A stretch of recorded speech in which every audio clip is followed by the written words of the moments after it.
Hey everybody, it's Party Elite with another Legendary Difficulty quest battle today. We're going in as Vlad von Carstein again, this time for the Carstein Ring, and as before, we're playing with the preset armies under the quest battles menu. It's quite a tough one if you approach it the wrong way, but a great general never backs down from a challenge, so here's a look at how you can complete this battle with Legendary Difficulty. Mine puppets! Do me this deed! Purge the area of insects, so thy master can collect this warpstone unchallenged. Ha! If my memory serves, then I sought out such material in Mordheim some centuries ago. Halcyon days, when my minions hunted Wieldstone, and the Empire was in ruins, as it will be again. Fetch me the head of this Strigoi! I would have this nuisance quashed!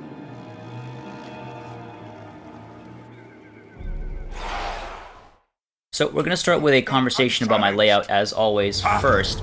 It's exceptionally important in this battle here, and I'll explain why as we go along. First things first, you'll notice I've got my direwolves up in the front here, not away from the army, not using vanguard deployment. Right behind them I've got my skeleton warriors on either side with the zombies making up the center. Then behind them I've got the graveguard, both with and without great weapons, as well as the cairn wraiths. And then finally I've got a line of cavalry of Blood Knights, Black Knights, and Hex Wraiths all back here. Alongside them I've got Vlad himself, as well as Helene the Appeaser.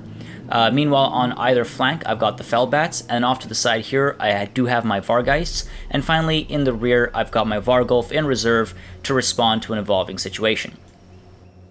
If you take a look at the enemy's army, you'll notice for the most part it's easy to defeat. These are all units that I can quite easily destroy.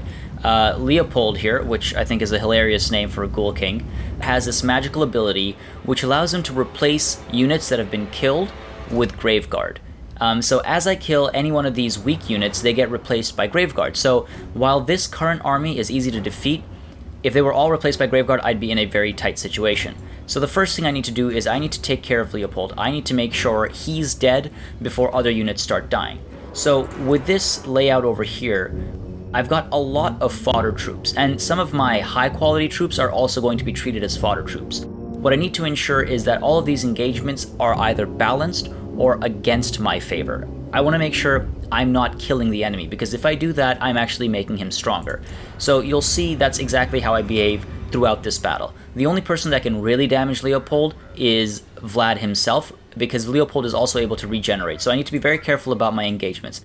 So first thing I do here is I pull these Fellbats back and off to the side, and I pull the Vargheists back as well. I'm hoping to get these Fellbats to chase after them. I want to make sure that they don't push into the center here. I'm okay with them engaging the direwolves, I'm okay with them engaging zombies, etc. But right now, just because of travel speeds, these zombies, if they do get engaged, it might trap my entire central block over here. So I'm just trying to bait those Fellbats off to the side, but you'll notice they don't take the bait. They actually go straight down into my direwolves, which, again, I'm okay with that. It isn't ideal, but I'm okay with that. However, these other direwolves now, they come in towards the skeleton warriors. Again, I'm fine with that, but these direwolves are worrying me, as are this one unit of direwolves here, so I push forward with full force. Now you'll notice as I push forward, some of these units are going to get caught by the enemy, but I am going to make it through my own lines. The cavalry is able to charge right through my lines, and these direwolves actually, as they're pulling forward, as they're disengaging from these Fellbats, one of these Fellbats units actually gives chase, so that opens up this blank spot here for myself. Unfortunately, on the right flank, I do get caught up by these Fellbats, so that's unfortunate, but the direwolves are able to push through, get chased by one unit of Fellbats, and they actually engage these crypt ghouls. At this point, it's very clear to me I have a avenue of approach. So you'll notice that if I was to move this way, I've got these Fellbats to contend with. I've also got this Mortis engine and this free unit of Crypt Horrors. However, if I push this way, I've got my Vargheists over here to block any potential advances, and otherwise I can just walk through this avenue here, because these guys are engaged in the center. These guys have to travel in, and I can possibly block them off. I have fairly good confidence I'll be able to block them off. So I know that I can now push in this way to get to Leopold, because he's standing stationary. He doesn't need to advance. Every once in a while he will push forward to engage, depending on how the battle's going. But he did it in this case, so I had to push forward towards him. So you'll notice I give the command to move off to the side here first, and then push in towards him. Helene is on horseback, so she does make it out first, and I do try to trickle and spread out the advance, mainly because Vlad von Carstein, as you can see, travels extremely slowly. So I want to make sure I'm able to intercept any potential attackers. You'll notice here I've got the Fellbats going down to hold Leopold in place. Meanwhile, Helene, as she approaches, she is going to drop a Spirit Leech on him. And that's just going to cause a little bit of extra damage, so there it is. So it caused just a little bit of extra damage. It's not much, but I'm trying to cause as much hurt as possible as Vlad is coming up. Now you'll notice here, as I was explaining, as Vlad is coming up, I'm trying to keep him protected. So I had cavalry available to respond if necessary when the Fellbats were in the area. I have these zombies as well pulling up the rear behind Vlad so that if these Fellbats come in, then he's protected from the rear. So I just have to be extremely careful about access to Vlad, because if he gets blocked, if he is prevented from getting into this engagement, then I'm in a tough situation, because again, the only one who can cause real damage to Leopold is Vlad. So the longer it takes him to get there, the more time it takes for me to actually turn this battle around. And you'll notice these direwolves as well, they come in from the rear here, but I've got these zombies protecting the rear. Meanwhile, these Graveguard with great weapons, I do send them forward against these Crypt Ghouls over here, because Crypt Ghouls aren't good against armor, so that actually gives my Graveguard a fighting chance. They'll be able to stand their ground. Again, I don't want to defeat the Crypt Ghouls, I just want to keep them balanced, or I want to lose the battle. Obviously, with my Graveguard with great weapons as some of my higher tier units, I'd rather have them be in a balanced situation, so that engagement against these Crypt Ghouls is ideal. Meanwhile, you'll notice over here, Vlad is now sneaking in through this forest, trying to just get by these direwolves, not sure which way I want to go. I realize that I do have enough space just to creep by over here, so I do that. Meanwhile, these direwolves, they actually disengage and go back to help this engagement over here. And that gives me freedom to move Vlad in. You'll notice that Leopold is actually not doing too well, so I have caused a bit of damage with this full surround. I am using Spirit Leech to good effect, and Master of Beguilement goes down now to make sure he's not causing any damage either. You have to be very careful at this point, pay a lot of attention to this engagement, because it is very possible for Vlad to actually disengage. When you've got a full surround going on, it's possible for your individual characters to get pushed around, and then they'll sort of struggle and try to get to their target. You don't want that to happen, because again, while I am causing damage, it's not as fast as it would be if Vlad is directly engaged. So I just have to make sure that Vlad has a clear avenue to Leopold.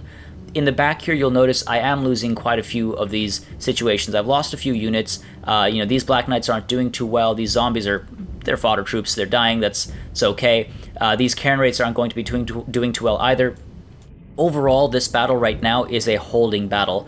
I'm trying to keep some of my high-value troops better off, of course, but the situation here isn't as important as the situation here. So most of my focus is down in this combat situation. Now, you'll notice also I use Helene's magical ability to drop, Spirit Leech, of course, as I mentioned before, but also Doom and Darkness. That additional reduction in leadership drops Leopold's leadership below 0. It does trickle up every once in a while, but for the most part, it brings it down below 0, ultimately causing him to crumble. And that crumbling damage, again, it's not the biggest damage dealer, however, it does help, because it keeps reducing his health while I'm also striking him. So it just helps accelerate the rate at which I can turn this battle around. Again, you'll notice back there I am losing some of my units. They are falling apart. The Mortis engine has some free reign, but at this point, when Leopold's crumbling and I have him close to death, I realize and decide that I need to take control of this battle now. So I disengage my forces, pull them back. I need to get reorganized here. So again, now I can't afford to just lose troops in holding positions anymore, so I try to disengage them as quickly as possible. Some of them do get stuck in, but the majority of my army, the most important components of my army, are down here. Unfortunately, I've got a unit of Graveguard back there, which I would have liked to have more control over in the latter half of this battle, but it's okay. So you'll notice over here, Leopold has died. Now the magic has been lifted, so I'm free to do as I wish. So immediately I start to respawn. These Vargheists are pulled away and pushed into these direwolves. They're close to death already, so I want to make sure they're taken care of right away. I don't want to have direwolves running around freely, of course, and they're already close to death, so they get my first focus here. Meanwhile, back here, you'll notice the Vargulf just took care of a unit back there. These Blood Knights do come in, initially pushing into these Graveguard, but then turning them around to assist this combat situation over here, and getting both of these Crypt Ghouls to start crumbling. So again, just assisting these combat situations, trying to take care of them as quickly as possible. These Blood Knights as well, just pushing them back in, trying to take care of these 2 units of Graveguard that I've got back here, and again, these Blood Knights are able to charge back and forth, just ping ping-pong between these two combat situations. I'm pulling them back now just to get that extra charge damage into these Graveguard. They're crumbling, they're falling apart pretty quickly. I want to get the full surround in and get them to start disintegrating instead. Again, that's quicker damage caused. Meanwhile, over here, same thing with these Vargeist, pulling them in, trying to get this engagement over with. So these Vargeist now are helping just destroy these two units of Crypt Ghouls to free up this unit of Graveguard with great weapons.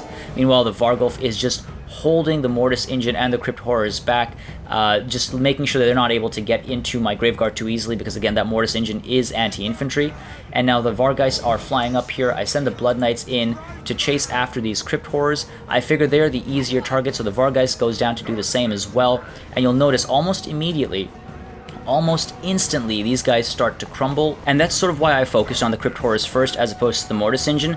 The Mortis Engine is a good target because it causes that trickle damage. It does cause a lot of pain. However, using Master of Beguilement to reduce its melee attack, as you can see, it does next to no damage because its chance of hit is reduced. It is forced to retreat, so I try to keep it at bay. Meanwhile, you'll have noticed the Crypt Horrors have died. Now I give chase at first. I have the Vargeist in there to try and pin the Mortis Engine in place, but after I lose that unit of Graveguard back there, I decide I just want to quickly reassess the situation. I don't want to have too much morale damage happening. I'm a little worried that if units start to crumble and fall apart, I can still lose the battle at this point. So you want to be careful, even when things are looking great. With vampire counts, you know, it can be a quick turn of events. Then I do a quick reassessment, see what the situation is, and I realize, no, I'm probably not losing this battle. Now, I make a slight mistake here. It's not the end of the world, but as these Crypt Horrors and these Graveguard are charging in, it would have been great if I'd waited for them to get down to this little basin here. But I was a little impatient and I charged so that I actually get an uphill disadvantage. It's short-lived, doesn't cause too much damage or hurt to me, but you know, just a little bit of patience there would have gone a long way. Now you'll notice, of course, the Mortis Engine is charging in as well. I drop Soul Blight to reduce armor and leadership. Again, I'm just trying to get that crumbling to happen as soon as possible. Even when you're up against the Vampire Counts, though, you can't use Fear and Terror. You can use crumbling to your advantage. You'll notice that Vargulf back there going up the hill, taking the long way around, and then getting a rear charge, or rather a side charge, into this unit of Graveguard, and then instantly sending them into a state of critical binding.